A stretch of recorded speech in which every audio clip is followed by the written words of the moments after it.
just now. Can you hear me now? How many of you have seen this, the David and Goliath? This was a mini-series they did a little while back. I love this one because how many of you know the story of David and Goliath? Okay, I don't know about you, but I would have laughed at that kid too, wouldn't you have? Like, seriously, dude? Come on, kid.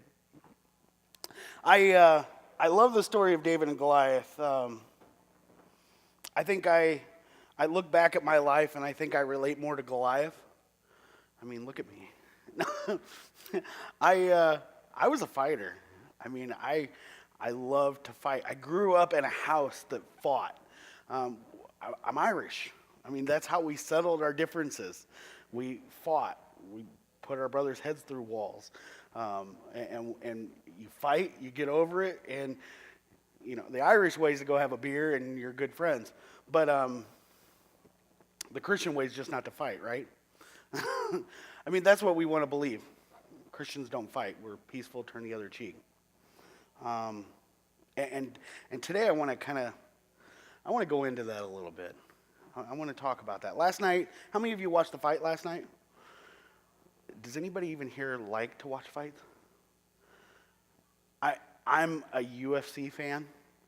If anybody ever wants to get me an awesome Christmas gift, front row seats, UFC, Vegas, I would be happy.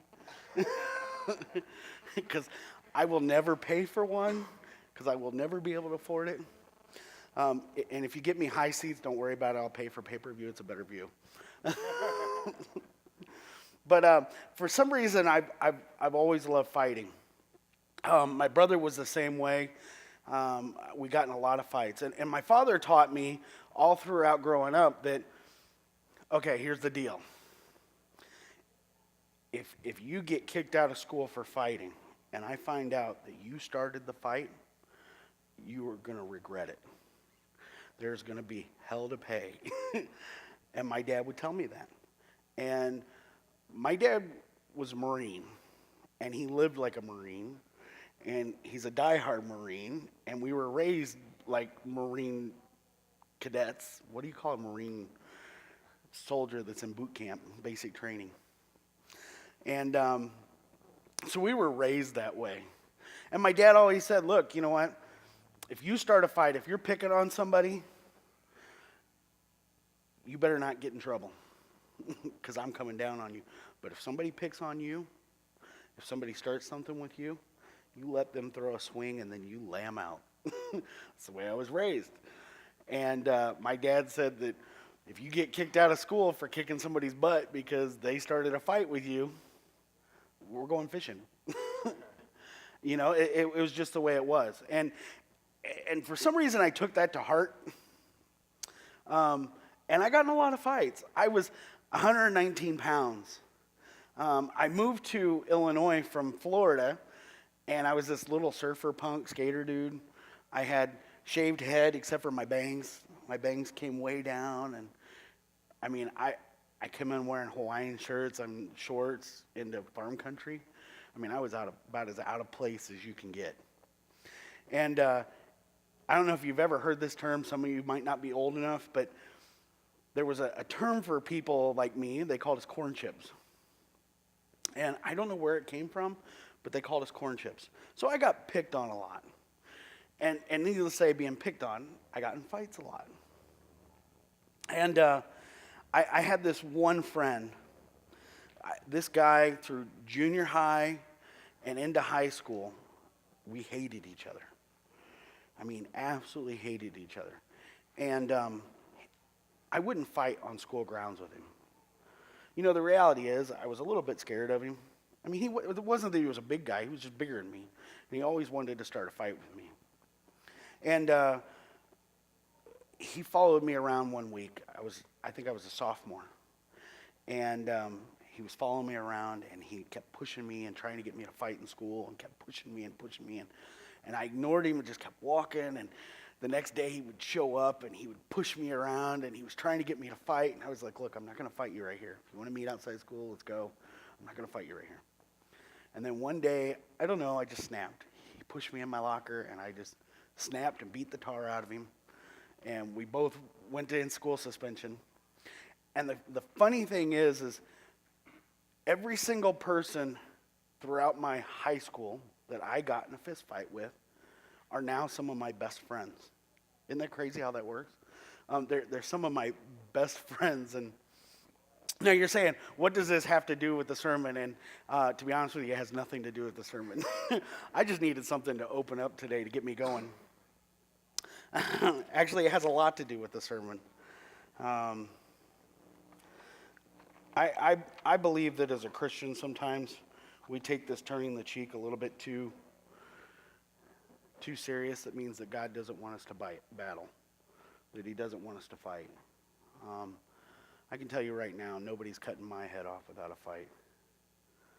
You know? I'm sorry. You're going to be holding me down. I may be smiling when you finally get me down, but I'm taking some of you with me. And the more I watch the news and the more I see things coming, we've got a fight coming. I mean, we've got a major fight coming. And the things that people were predicting 5 years ago, 4 years ago, 20 years ago, they're starting to happen. Things that were predicted thousands of years ago are starting to happen. And a lot of people aren't waking up to this. You know, if you want more verification that this book is real, get into it and read the prophecies. And start looking around and seeing what's going on today. Read the prophecies and see what's already come true hundreds of years ago. I mean, there's not a prophecy in this book that has not come true so far, other than the ones that are coming. But the ones that are supposed to have already come true, the Bible's already shown them. But today I want to talk about a different kind of fight. God's really been talking to me about some of the things that I go through, some of the things people in this church goes through, and I want to kind of approach the story of David in a little bit different way. You see, most of the time when I hear the story of David is about faith, right? It's about having the faith to stand up, knowing that God's got your back, right? And that's what I've always been taught about David. But today I want to show you something a little bit different about David. Today I want to bring David to you in a whole different level. And I want you to see that this isn't really a story about faith. This is a story about action. This is a story about knowing. So before I get to that part, I don't want to get to the end before the beginning. So in this story, for you that don't know the story, some of it I'm going to give you the cliff notes on. The Israelite army, Saul was the king. And Saul at that point of his life had kind of turned his back on God. God had anointed him to be king. And through being king, he had all these issues that came into play. I mean, you can imagine what being king's like. I mean, the pride and the things that come with that. And Saul ends up turning his focus away from God. And in turn, the Israelite people no longer have the favor of God at this point. Okay? And the Bible's really clear about this. That here the Israelite people are coming up against the Philistines. And they're getting ready to battle the Philistines. And the Philistines are coming in and they're trying to split Israel in two. And that way it's easier to defeat them. So they're coming up the middle of Israel and they're trying to destroy Israel. And here the Israelites are on one side of a valley and the Philistines are on another side of the valley. And they're getting ready to go at it. And kind of like you saw in the video at the beginning, there's this guy David, Goliath. He's a Philistine. But the thing about Goliath is Goliath was a giant. And the Bible's really clear about him being huge. And the video, I don't think the video portrays how big this man. I don't think that we can make a movie, well, we could with CGI today, but using real people today and show exactly how big he was. And some people speculate that he was one of the Nephilim. I don't know if you all know what the Nephilim is. Before Noah, there was a group of people that lived on this earth that God says that the angels had come and they bred with females, human females, and out of it came a race of giants called the Nephilim.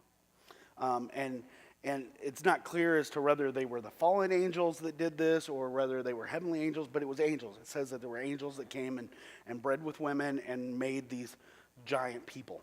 And I'm assuming that because the wrath of God came after that on the world, that it wasn't the angels from above, that it was fallen angels that had bred with humans. So throughout biblical history, you kind of see these glimpses of giants. And they talk about them being giants. And what they'll say is they'll call them the giants of old. And a lot of times what biblical scholars say is that they're referring to these Nephilim. And this is important because this man was, if he was a Nephilim, if he was a giant of old, he was part angel, part human. So his powers were above anything. His strength was above anything that we know and can imagine. So here the Israelites are facing this army.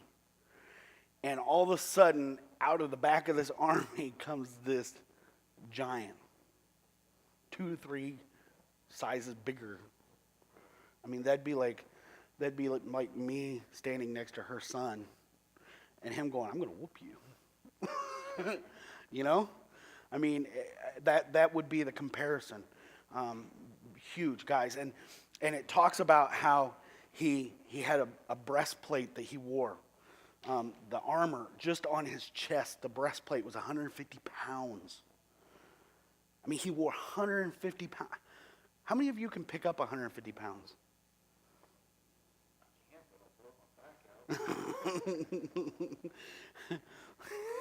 Exactly. I'm too old to even try. I know I could do it, but I would hate to make you guys look weak. So here's this Goliath, this giant, this being of old, and some scholars believe that he towered upwards of 20 feet tall, 15 to 20 feet tall. I mean, could you imagine someone as tall as our screen going, "All right, here's the deal. If you defeat me, we become your slaves." And that's what Goliath did. Goliath came out in front of the army, all dressed in his 500 pounds of gear. This dude was he had a guy carrying his own shield for him. I mean, he had to have somebody carry the shield for him. I mean, big guy, respected guy. They knew that he was going to clobber anybody. And he comes out in front and he makes this deal with Israel. And he's screaming at Israel and he's taunting Israel. And he's saying, "Look, all you got to do is defeat me. You send one man over. If that man defeats me, my entire army will be your slaves." Easy enough, right? How many of you would take those odds? I mean, I couldn't imagine. I couldn't imagine looking at a guy where I'm looking up and I see his kneecaps. You know? And here's this guy, he's taunting, and he's doing this for days. For days he's coming out. And it says that the Israelites were so afraid that they were running from this one man, from this one being, this one giant. Now, this is where we get to the point of our story and where we're at. There's a man, a young man, a boy. His name's David. And Jesse, who's David's father, sends him down to the battlefield. Okay? Now, background story on David, in case you don't know. David was a shepherd boy. He was just a little kid. Okay? And before all this had happened, Samuel had come and he had asked for Jesse to bring his boys out. God had sent him to Jesse. And he said, I want you to bring your boys out. So Jesse came and they were expecting sacrifice and all this. And Jesse asked to see the boys. So he brings the boys out, lines them up. And Samuel, looking at the boys. Wait, was it Samuel? I'm right? Yes. I had to think about it. So Samuel, God had sent him to anoint one of Jesse's sons to be the new king. But he had to do it kind of quietly. So he did it under the guise of coming to do a sacrifice. Well, Samuel goes before the sons, and he lines the sons up, and he goes to the firstborn. And I mean, the Bible kind of makes you think that the firstborn was just, he was a big boy, strong, muscular, looked like a fighter, looked like a warrior, looked like a king. Samuel says, that's him. That's the one. That's the one I'm going to anoint to be king. And God says, that's not him. Don't look at the outward appearance.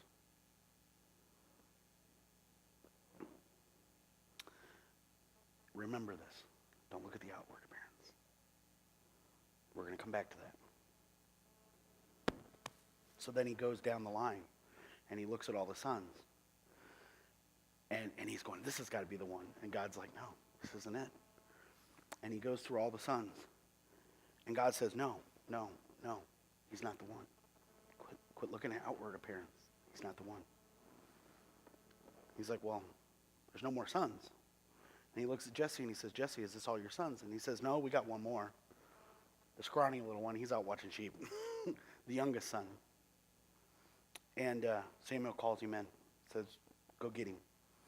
And it was immediately. It says right there, as soon as he walked in the door, as soon as David walked in the door, God said to Samuel, that's the one. That's the one I want to anoint. So Samuel anointed him to be king. And it says, here's another key part I want you to remember for later. I'm going to come back to it. It says at that point, David was filled with the Spirit of God. Now, you don't realize it yet, but that's important. It's really important. So here's David. He's a young boy. He's a shepherd boy. I mean, I think that they got a pretty good portrayal in that video clip of what you would picture David to be. He wasn't a big man. He wasn't well built. But he played the, what do you call it, the lyre? Is that what you call it? The harp. He played a harp. I mean, really? What kind of king plays a harp? I mean, you picture a harp player. I mean, you don't picture this kingly guy, right? You don't picture somebody that's going, yes, I will lead. I will beat Goliath. But here he is. You've got this guy that's been anointed as king, this young man anointed for king. He plays the harp. He gets into the court of Saul, who is the king, who was anointed by God as king, but God took the anointing away from him and gave it to David, but Saul doesn't know this yet. And here's David, who knows he's anointed as king, been called in by Saul to play the harp for him because the harp calms the evil spirits that are in Saul. Okay. Whole nother story, whole nother day, but it gives us a lot of background on what's going on with David.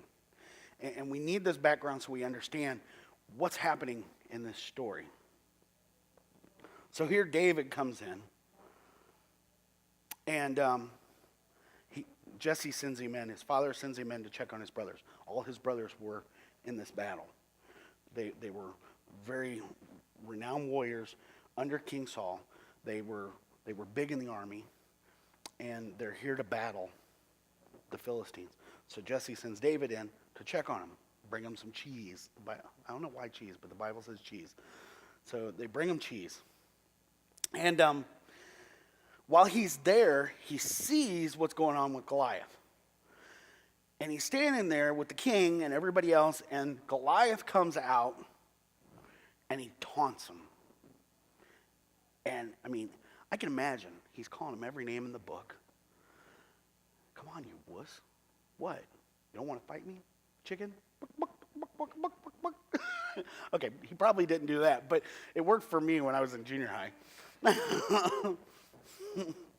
So he's taunting them, and he's ridiculing them, and he's got them scared to death, enough that here, what was once the most powerful army when they had God's backing.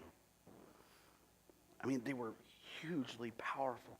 Powerful enough that God would let them blow a trumpet and walk around a wall and the wall would fall. That's how powerful Israel's army was with God behind them. And here they were, timid and scared because they had lost the favor of God. They no longer had God. And here's David. David's hearing this taunt. He's got this guy. He's got this giant. And he's calling these people out. And he says, are you going to let him do this? Seriously? He's making fun of our God. Are you really going to stand here and let him do this? And at first, when I first read this, I picture my little brother standing behind me when the big dude's wanting to fight me, going, seriously, you going to let him talk about our family like this? Go get him, brother. You know? But it's not that. He's seriously mad. He's seriously angry. He's seriously upset about what's going on. So, the story's in Samuel, and it starts in chapter 17. But I'm going to skip ahead a little bit. In 17, verse 32. So here's where we are. David has come to give cheese to the king and the captains and see his brothers. His brothers, up to this point, have already made fun of him for being there. You shouldn't be here. You just wanted to come here to see the battle. Go back to your sheep. Why are you here? You're supposed to be watching sheep. So he's standing here, and he's with the king. And he turns to the king when he sees Goliath tormenting him. And he says, do not worry about this Philistine. David says to the king, I will go fight him. And the king replied to him, he says, do not be ridiculous. Seriously, dude? Come on. You couldn't beat yourself out of a wet paper bag. There's no way you can fight this Philistine and even remotely win. You're only a little boy, and he's a man of war who's been a man of war since he was a youth. He's been trained to fight. He was raised to fight. Come on, dude, he's Irish. You don't want to fight him. He knows what he's doing. Have you ever fought anybody in the day in your life? You play the harp. Seriously? Go play your fingers on your harp. But David persisted, and he says, you know what? I've been taking care of my father's sheep and my father's goats. And he says, but when a lion or a bear comes to steal one of my lambs, I have to go after it with a club. And I rescue that lamb from the mouth of the lion. And he said, if the animal turns on me, I catch it by the jaw and I club it to death. He said, I've done this to both the lion and the bear, and I will do it to this pagan Philistine too, for he has defied the armies of the living God. The Lord who rescued me from the claw of the lion and the bear will rescue me from the Philistine.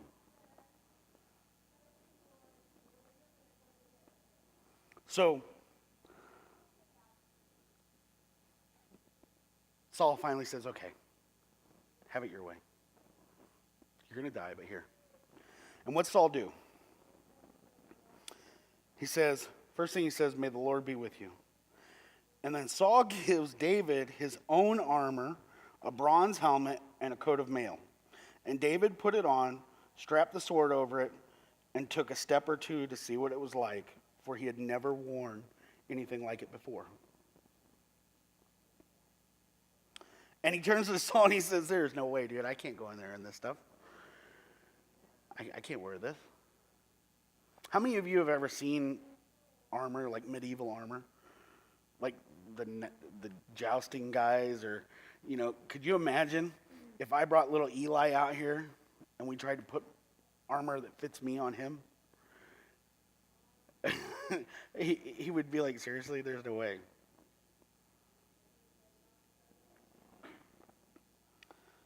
So he says, I can't go in these. I'm not used to them. They're not something made for me. So David took them off and he put them on the ground.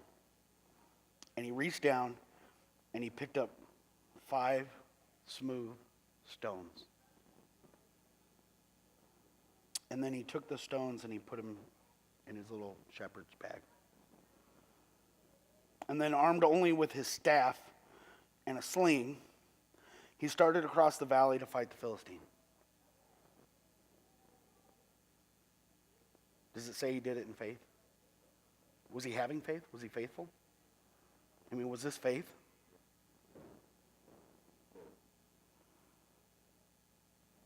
So, Goliath walked toward David with a shield bearer ahead of him, and he's sneering in contempt at this ruddy-faced boy. I don't even know what ruddy-faced means. Do you know what ruddy-faced means, anybody?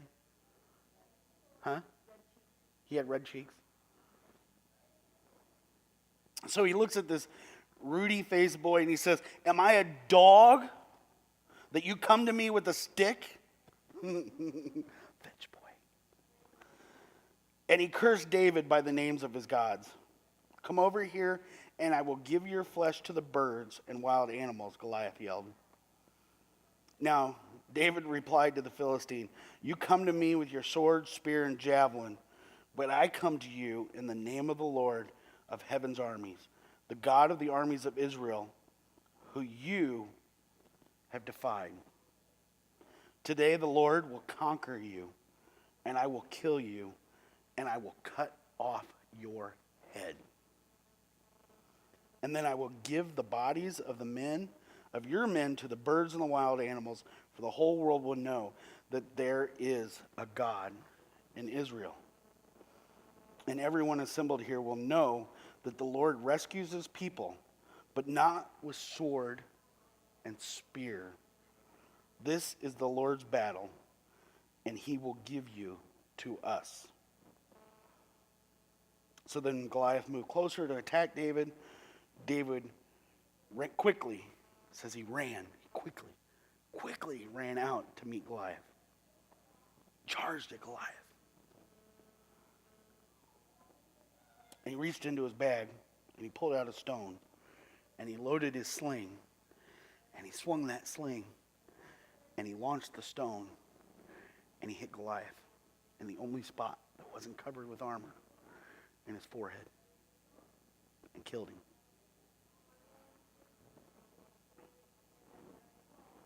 And it says that the stone sank in. I mean, he didn't just hit him and knock him. The stone went into him. It sank in, and Goliath stumbled and fell face down to the ground. So David triumphed over the Philistine with only a sling and a stone, for he had no sword. Then David ran over, and he pulled Goliath's own sword from its sheath, and he used it to kill and cut off the head of David. Now, so here's David. And from what we just read, it seems like he was full of faith, right? He was a faithful man. He was going out with faith, right? But what if it wasn't faith? What if it was something a little bit more than faith? You see, we got to go back. We got to go back to when he was anointed. What happened when he was anointed?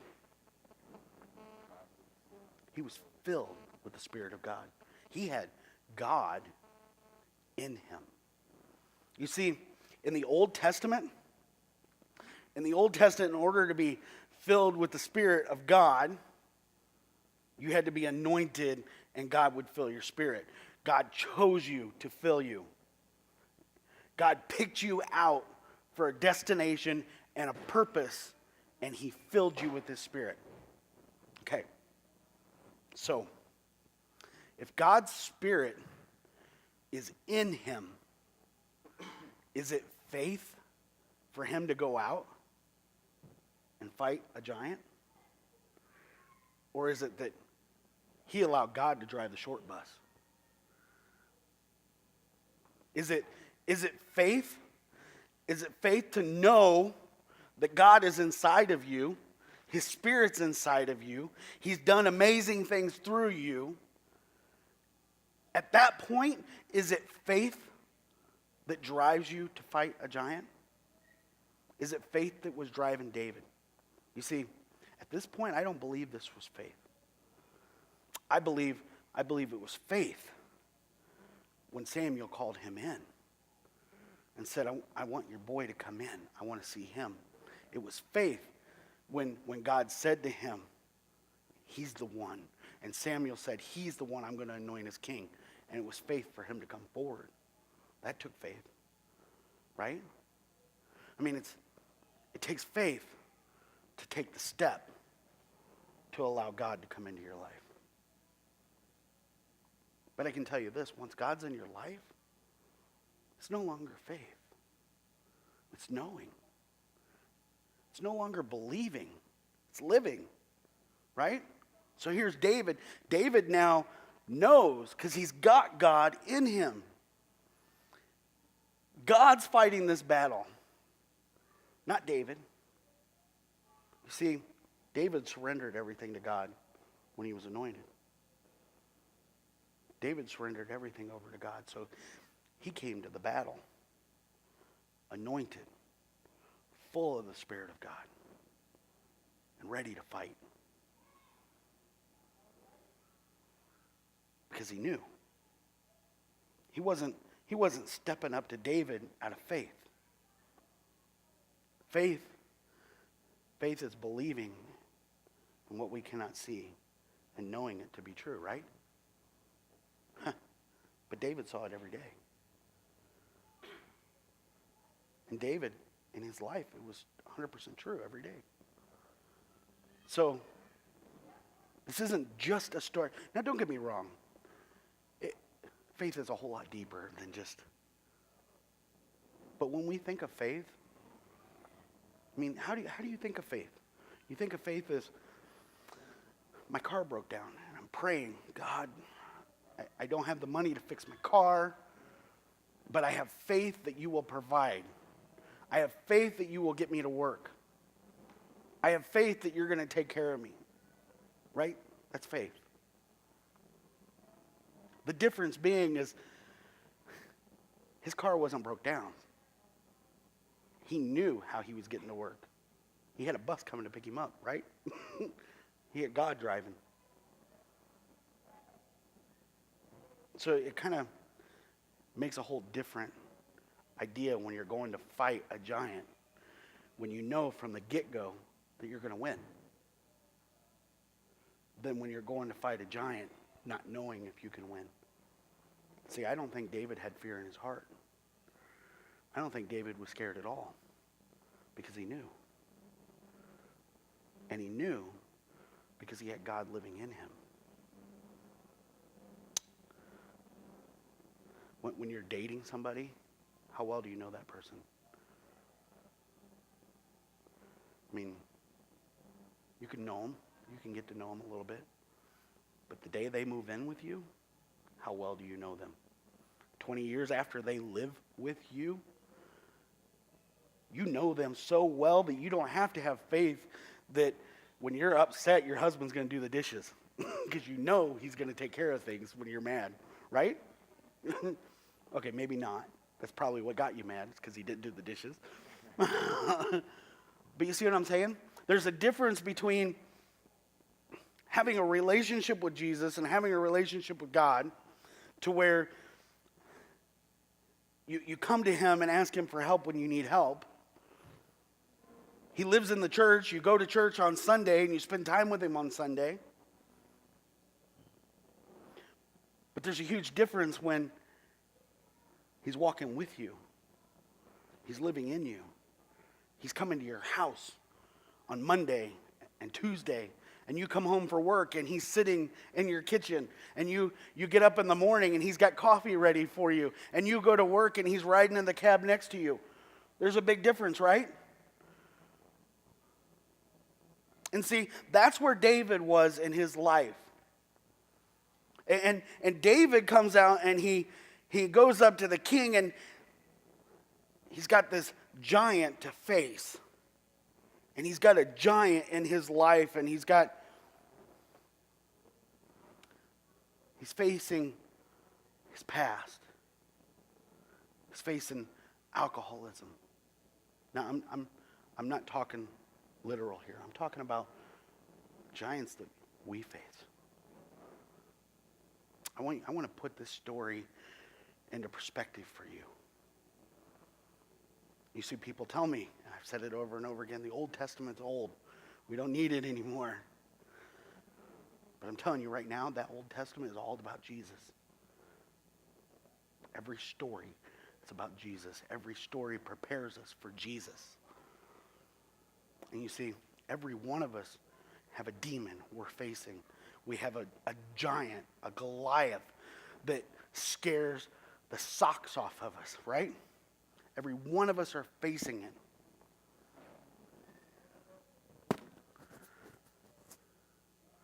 And we look at David and Goliath and we think, all right, if I just have faith in God, if I just have faith in Jesus Christ, I can beat that giant. And we go out with our little sling and we throw that rock and it bounces off his chest, and we go, why didn't it defeat it? I had faith in you, God. My pastor said if I have faith like David, I could defeat a giant. But let me ask you this. Before you went to face that giant, were you anointed? Were you filled with the Spirit of God? Did you allow God to live within you? Well, I'm saved. I believe in Jesus. Really? Is he living inside of you? You see, Jesus makes it clear. If you have faith in me, just a little bit of faith, I can move mountains.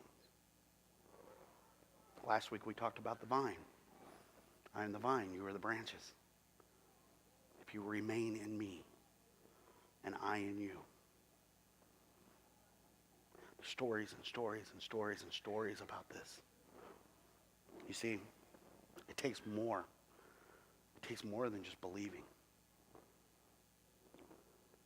Every one of those Israelite men out there believed in God. I mean, they knew the stories.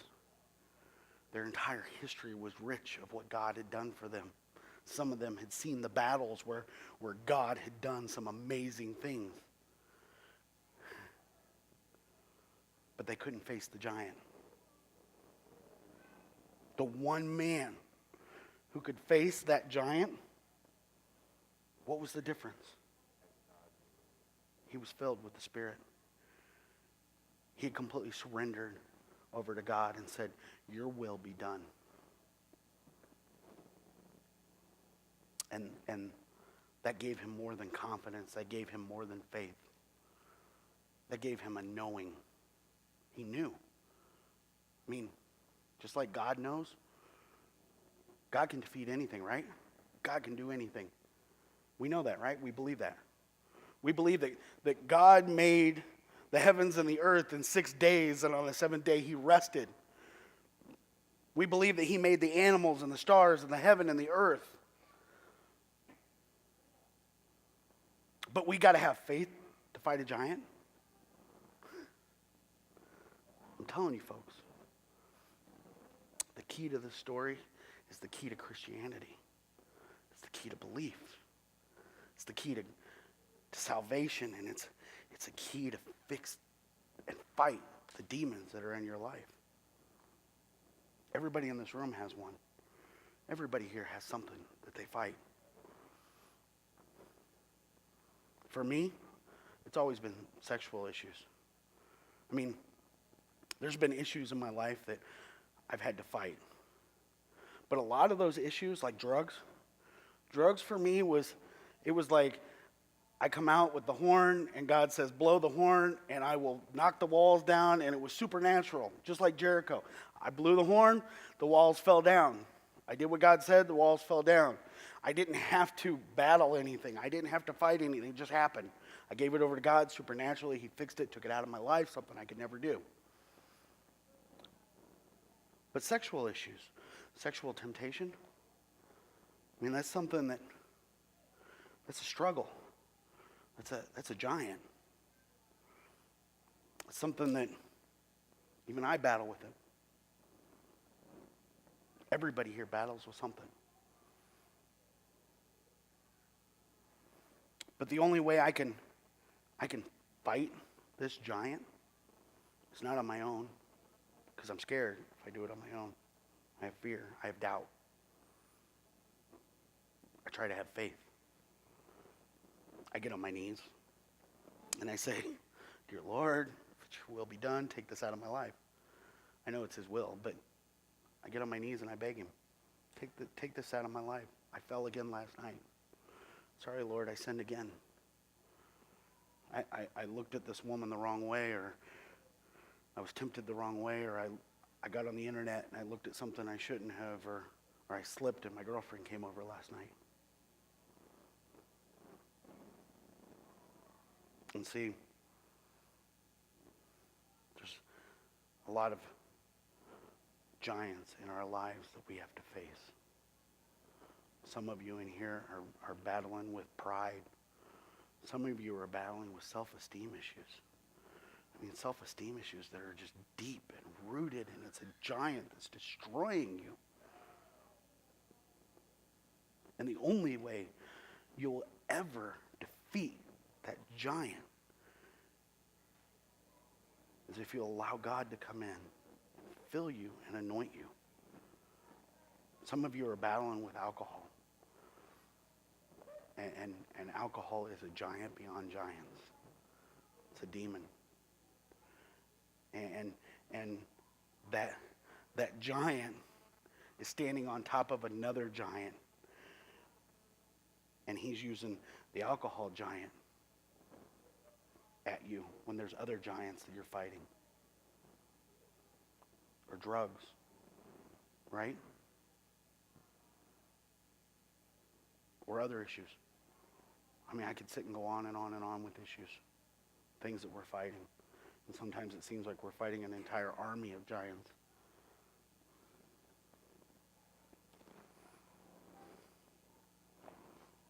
But I want you to know here's the key.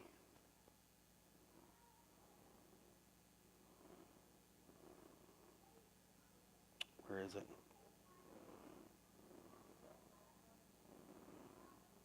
I should have highlighted it. Today, the Lord will conquer you. He doesn't say today, David will conquer you. He doesn't say today, I will conquer you. He doesn't say today, Michelle's going to conquer you. Or Megan's going to conquer you. He says today, the Lord will conquer you. See, David knew. He knew coming in that he wasn't fighting the battle. He didn't have faith that he was going to defeat that giant because he knew that God was fighting that giant. But you see, we don't come into these battles with God fighting. We come into these battles with us fighting, right?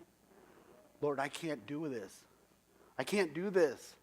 I'm on my knees every night begging you to take this away from me, begging you to defeat this giant in my life, but it's not working. Why can't I defeat it? Why am I not good enough for you? Why do I keep doing these things that are against you? Because you're not letting me fight it. You're fighting it. Notice you keep saying I a lot? But how many of us do that? I do. Yeah. The other night, or the other day, I was up around Denver. I'm listening to a person station, and it says it would be like salt, you know, and it goes on, and how when you feel lonely, but you got so much, I got my family, my wife, my kids, and that's a lot. There's still, that lonely feeling inside. And, that's why I told my boss, I'm taking the day off. I wanted to come here, and I'm a 100% believer in God, and I'm like, why do I have this lonely feeling, this empty spot, and it says, trying to get it right what it said, that God or Jesus, God planned this in Mary, and Jesus came, and that Jesus is always going to the high, he wants to go to the highest mountain and pray, and worship God. And I never knew that, Jesus was God, and I didn't really understand, see how that was, because it's like, why is he going up and praying to his God, when he actually is God? Yeah. And it just kind of just made me wonder, why is he going to the highest mountain to pray to his God, to himself? It was hard for me to understand, how that really worked. And I know I don't know how to exactly take it to, with that loneliness, to where it ain't there, Um, because let me go this way. Okay. I don't know if you noticed when David comes to the king and he says, I will go fight him, he goes alone. He's alone in this. And when we watched the video, you could see that the armies were behind him. They weren't with him. They didn't walk out with him. He was alone, just him and God. And, I think that oftentimes when we face our biggest battles, we're alone. We go off by ourselves. You see, even Jesus had battles. When he went off alone to talk to his Father, to be with his Father, and don't get me wrong, it gets confusing. Right. The whole Trinity thing gets confusing. But I think once you start understanding the Bible as a whole, and you start understanding how everything is with God, you start to see that there's a whole lot more to it to understand it. And there's a lot more than the face value, right? You see, God sent his Son to this earth. He sent a part of himself to earth. He sent and made himself physical on earth. You see, God's God. Jesus is his Son, which is also him, but it is him in the flesh. It is him made real. You see, God, we can't look upon. Even in the Old Testament, you close your eyes, turn away. You can't look at me. I'll let you see my backside as I pass. So God had to come in physical form, and not just physical form, but he had to come and be man. He had to experience life as man, and he had to walk as man. And he had to do this because he had to live the life that his Father was calling for us to live in order to do what he had to do. So he had to go through life and experience what we had to experience. So Jesus wouldn't have had the faith Well, his Father, or See, and you just answered the same thing about David. Same. We think of it as faith, that Jesus had faith. But see, Jesus didn't have faith. He knew he had God in him. God was him. He was God. And you see, if you notice that Jesus didn't do anything. He did nothing until he was filled with the Spirit. The very first thing in his ministry is he was dunked. He was baptized by John the Baptist, and at that moment said the Spirit come down like a dove and filled him. And it was from that point on that he started performing miracles. Same with David. The same is with you. Nothing will happen until you are filled with the Spirit. Until that moment, even the disciples, God said to Jesus before he left said to the disciples, I want you to go wait. They're like, well, what do you want us to do? I want you to go wait. I want you to go here, and I want you to wait, and I will send my Spirit to be with you. You see, that's the amazing part of the miracle, what happened with Jesus. You see, when we look at the Old Testament, you had to be invited to have the Spirit. God had to seek you out, and he had to say, you're the one I'm giving my Spirit to, and I want you to go out and do what I want you to do. But see, Jesus comes along, and Jesus lives the life that we were supposed to be living. He is the vine that we were supposed to be. Okay? And he lives a sin-free, perfect life. But even Jesus is fearful because he's man. He's living as man. He's experiencing everything as man. He's emotional like man. He thinks, right? I mean, in order for him to have died for our sins, in order for him to say is, look, I did it. I came to this earth and I lived and I experienced all the temptations that you're tempted with, and I made it through it. And could have stopped all the torture Yeah. and everything. And in order for him to do that, he had to feel the separation from God. He had to know what it was like to be alone, to walk out on that battlefield alone and stand and face Goliath. He had to feel that. And of course he went up on a mountaintop and he prayed and he says, God, are you serious? You really want me to go through this? If I don't want to die on a cross, but if it's your will, then it's going to be done. He knew what was coming for him. He knew what was happening. And that is why he went up on the mountaintop and he was alone and he talked to God, because he had to live as a man in order to pay for the sins of man, in order to go through life sin-free and die sin-free, and to take on all of our sins.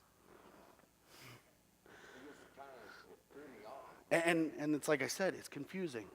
There's a lot to it. There's a lot more to it. But the only way you can truly ever understand any of this is if you spend time in here. And we've been talking about this for weeks. The only way you were going to defeat your Goliath, there's an instruction book right here. I remember I used to love Super Mario Brothers, and the only way I could ever beat Mario Brothers is I would go and buy the book, and it would tell me all the cheats, right? Here it is. I could take a book that'll tell me how to tear the engine of my car apart, and I'll rely on that book, and I'll believe that book, and I'll take that book, and I can tear my car apart and put it right back together, right? This is your book. I was traveling, and I jumped through here in Texas, and I just stopped. And I got a devotional book. Well, I see it sitting on the table. Why is it sitting there on the table? Because I have seen it for a couple years. So I just happened to pick it up, and I'm like, well, there's a Bible sitting there too, so I grabbed it. Well, if I wouldn't have stopped at my house, you know, 15 minutes, or I'm by Lubbock, Texas, and I'm coming off this car ramp, and I'm probably within 10 minutes, 15 minutes of another vehicle of this crater, That could have been me in the crater, in the wreck. You know what I mean? It's weird, that worked out. But if I wouldn't stopped at home, something told me. And that'll happen every day of your life. I can't tell you how many times I see that. But getting back to where we were. So, the key. David said, "Today the Lord will conquer you, and I will kill him, and I will cut off his head."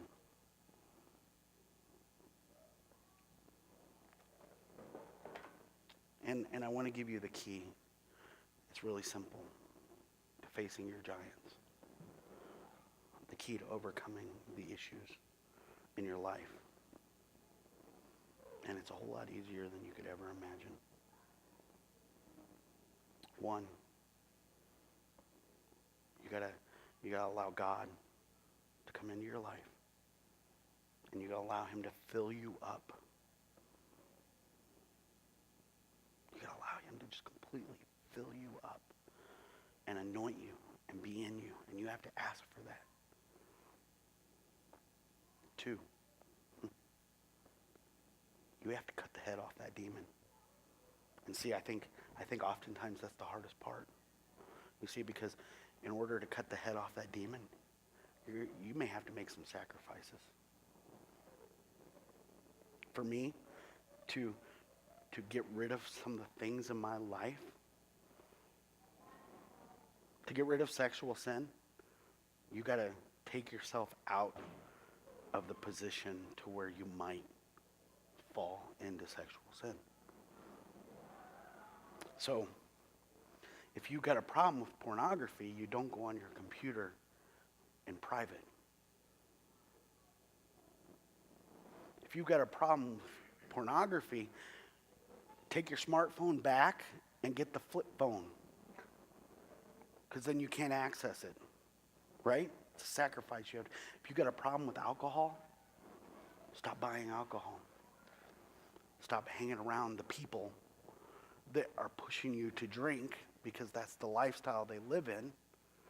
Sacrifice that out of your life because you find your life in Christ more important than the party on the weekend. Right? If you're battling with weight, put the freaking Twinkies down. I'm serious, that's the one thing I'm learning. Is I don't buy the Twinkies now. I still get my Red Bull on Sunday. I can't live without. I wonder if I sent my videos of sermons that every sermon I have a Red Bull of here, I wonder if they would give me free Red Bull as advertising. Red Bull, it gives you wings. But in order to completely fight your giants, one, you got to go into the battle knowing God's fighting the battle for you. Because to be honest with you, you've tried over and over and over and over again, and you haven't ever won. That's the one thing I've learned in my life is I cannot defeat these giants on my own. I went to AA for years for drugs and alcohol. I'm an alcoholic and an addict. Said that for years. How many times did I get my 1 year? How many times did I get my 30 day coin? How many times did I get my just started coin? I got to start over. Because I was always an alcoholic and an addict. Because I was fighting it for me. I was fighting it with me. But the moment I allowed God to fill me and God to fight that battle, I was no longer an alcoholic or an addict because I was God living inside of this imperfect man. And see,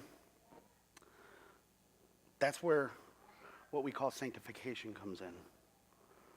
Is that you've asked God to come into your life. You asked him to fill you. And now you allow him to fill you. And every day you allow him to fill you. And every day you allow him to guide you. You allow him to fight these battles for you. And it's as easy as listening. Because every one of you know what you've got to do. Every one of you know what God wants you to do. But it's not easy to do, right?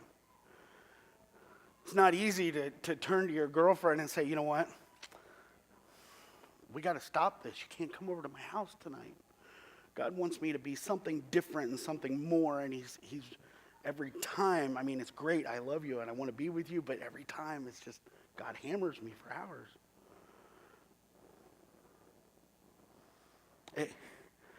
It's easy to go, I've had a bad day and I just want to buy a drink. I just want to wash it away. And that's how we fight our issues. We substitute something else to fight our giant. But it's time to bring God in. So today, and I know that there are a lot of people in this room, including me, that we've been fighting our giants by ourselves. Even though we believe in Jesus Christ, we believe in God. But how many of us have actually been filled with the Spirit? How many of us have actually asked Jesus to completely fill us up and to take control of our lives and to control us and to show us the way and to fight these battles for us? I don't know about you. I want more. I want more out of this life. I want when people see me, that they see Christ in such a way that I'm going, what are you talking about? Oh yeah, that's Jesus. I would love to glow. That'd be kind of cool. I wouldn't put a veil on. I'd be like, look at me, I'm glowing. It's Mary Kay. No. So I want to challenge you today. If you've got a giant in your life right now, if you've got a giant that you're fighting in your life and you're dealing with, today's the day to stop putting other people's armor on. You know, stop listening to what other people are telling you on how to battle that demon, how to battle that giant, and for once allow God to come in and allow God to fight that fight for you. Because other people's armor ain't going to fit you. You see, God's equipped you to fight this giant, just like he had equipped David. David didn't go out with a sword and fight this guy. He went out with what he had, what God had already given him, the gifts he had already had, the things that God had prepared him for in advance. So today, I want to challenge you. Let's. We're going to play another song tonight. And as this song plays, to make it easy, if you can, turn around and kneel in your chair today. And spend some time with God during this last song. If you want to come up front and kneel, you can. That's up to you. But I want to challenge you, if you're battling a giant and you've been battling it all by yourself and you've been battling it alone, today's the day to allow God to come in and allow him to fill you and allow him to fight that battle for you. And I can tell you this, you will win. There's no ifs, ands, or buts. You will win. You're no longer throwing stones at something by yourself.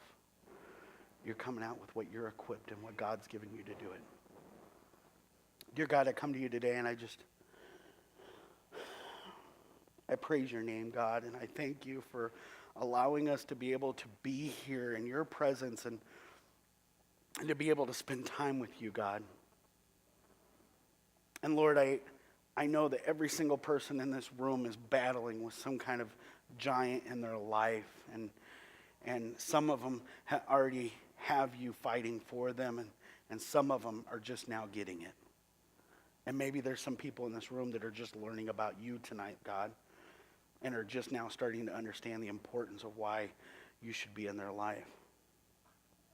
And God, I pray that no matter what stage anybody's in today, that you come into this room and you come into this house today and you let them feel your presence, and you fill them with your presence, and you fill them with your spirit, and you give them the assurance that they no longer have to step on faith, God, that they can step out knowing, because you live within them, that this is your battle to fight now.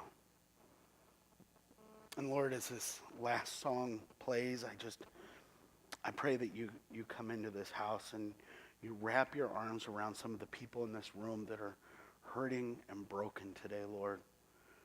And I pray that you let them know that you are here and that you love them. In your name I pray. Amen.